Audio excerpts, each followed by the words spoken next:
So, right, today's quick review. Just watched the Supergirl pilot episode. It's leaked all over the net. I think Warner's or whoever's market released it to test the market to see what the reaction would be. Sort of interesting. I was expecting more for the pilot. I'd say at least an hour and a half, 90 minutes. You only get 48 minutes. I don't know, I was just expecting a bit more. I was surprised. But let's go into it. Right.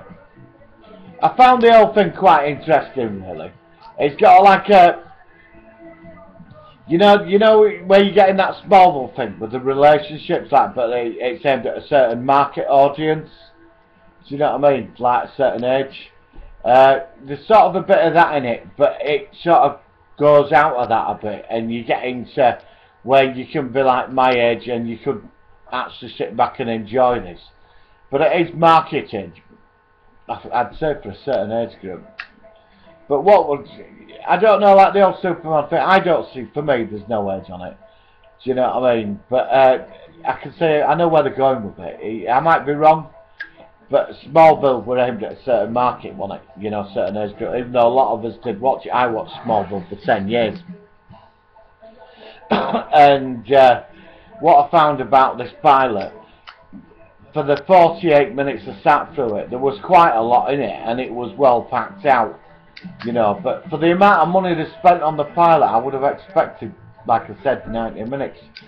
So it starts off where we get a bit of Krypton. Her mother, Laura, her father, putting her in the pod, planet's going bang, and then her ship goes off into space.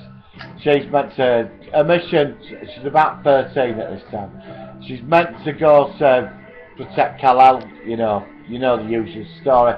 But the shockwave from Krypton knocks her ship into Phantom Zone. And she gets stuck in there for like, for years, do you know what I mean? But she hasn't aged, so it's timeless in Phantom Zone, isn't it? But in the comics, she rotates around the sun, doesn't she, for years? Do you know what I mean? And then there's that other one where she's inside a Kryptonite asteroid as well. I mean, there's all these, like, you know. And it sort of thought, well, Phantom Zone, here we go. Like, you know. So we get onto her, and then we get into a bit of like, you know, she's 24 now, she's got a career. Calista Flockhart's in it, she's Cat Grant from, you know, Superman world. I think they own a media company called Catco. And she's completely successful and full of herself and usual, you know, really overplaying her character.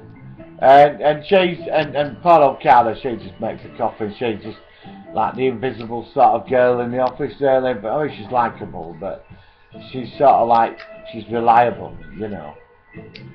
And then it goes a bit into her origins, like, you know, about how she got Superman found her, and she got adopted by the Danvers family, and they brought her up, and she had a sister, you know, like, and you sort of go into that, and what is interesting, more comes out about her sister later. I don't know if I'm sort of happy with this or not.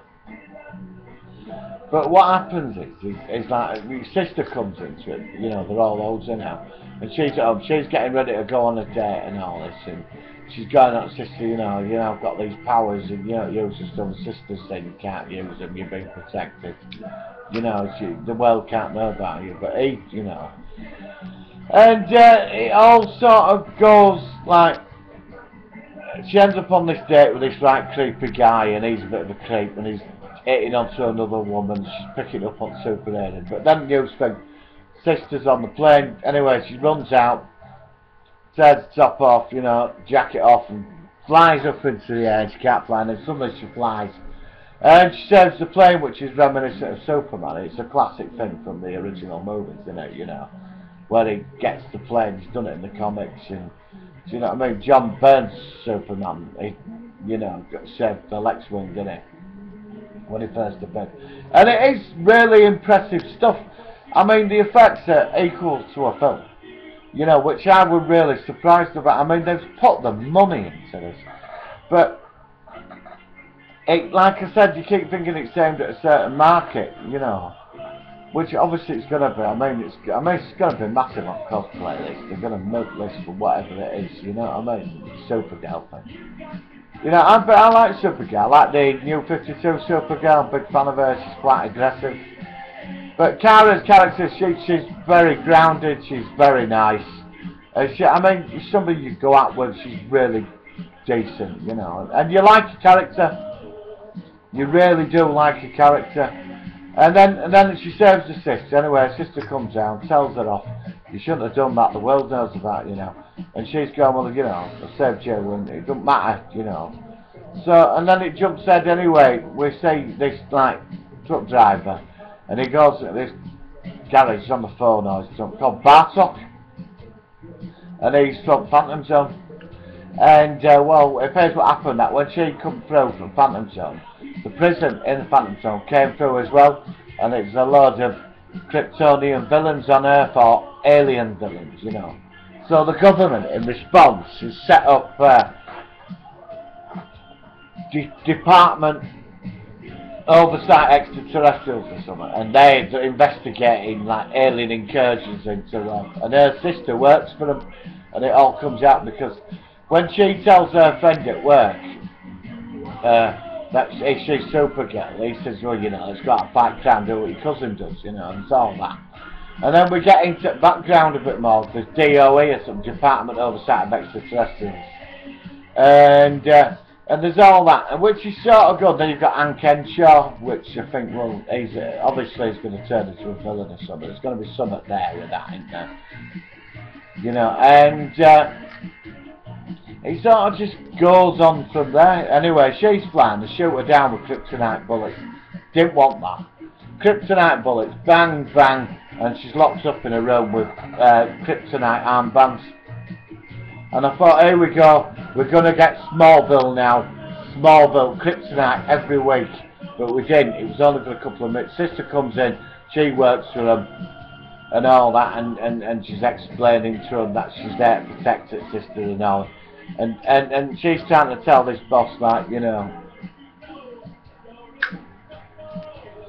you can deal with it and go back and make coffee because you're not your cousin. But what they blamed her for alien incursions, prison from Krypton, Phantom Zone, crashing. She gets fucking blamed for it all. Which is sort of an interesting twist, but we've got a similar thing in Smallville, I think, didn't we? Anyway, we've got onto one of the villains, and he's going on about the General, and I'm thinking, oh fucking hell, please don't bring General fucking Zod into it, right? Right, the General, right? So I'm thinking by this time, is this all trapped in Phantom Zone, he's got to get out? But no, this is where it sort of got interesting. And you're getting a few bits of Superman, you know, like a really distant picture of him. Then Jimmy Olsen comes into it. He's obviously some kind of love interest. But he's been sent there by Superman to mentor her and sort of guide her nicely, do you know what I mean? And it all ends up, anyway, she ends up losing her faith in herself, you know, that self-doubt moment and all that, and her sister said she shouldn't be doing all this, and her sister feels a bit horrible, so she brings this Kryptonian artifact, and it's Kara's mother saying, you know, you've got a destiny, your usual shit, and she gets all hyped up, and that's it, you know, and she goes out, she'll fight with this villain, and, you know, fucking sort of twats him. You know, I mean, she battles him earlier on, but she's a bit disillusioned herself because he kicks her ass a bit. But this time she sort of kicks his ass. But I think now that sort of what's interesting about all this is that the whole DOE thing, they're going to be a big part of this. She's obviously going to work for these people for a while, dealing with threats of, you know, super villains. And that's it really. I mean that's where it went. You know, and sat there thought, okay. I mean, there is some comedy scenes in it. I mean, there's a good sense of humour in it. You know, the people, the characters. I mean, the characters are right. There's a great sense of humour. I love the bit when she's trying all the different Supergirl outfits on. She said, I'll wear this on down the beach, you know, which was like a bit of reminiscence at 52 Supergirl or the more sexier costumes, which is quite funny. And Jimmy Olsen gives her a Superman's cape, what it can't work, and as a kid, she suddenly, you know, she's all fucking Supergirl, and that's it, and it sort of builds along, it moves at a very nice pace, you're sort of drawn into it. I personally really enjoyed it. I'm going to give it a 90 out of 100. Do you know what I mean? I think at the moment that's the best I can do.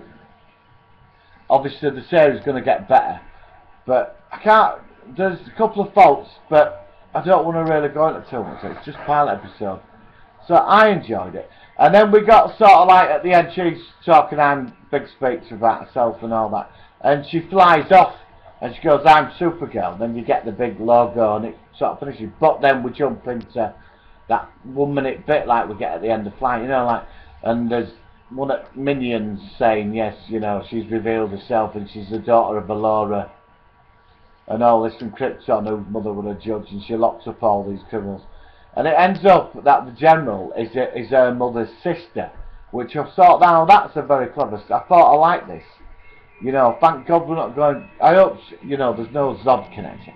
You know, we've done Zod, Zod's cool, but we've done it, let's move on.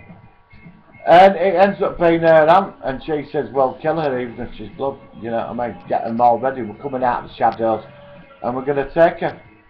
And it finishes.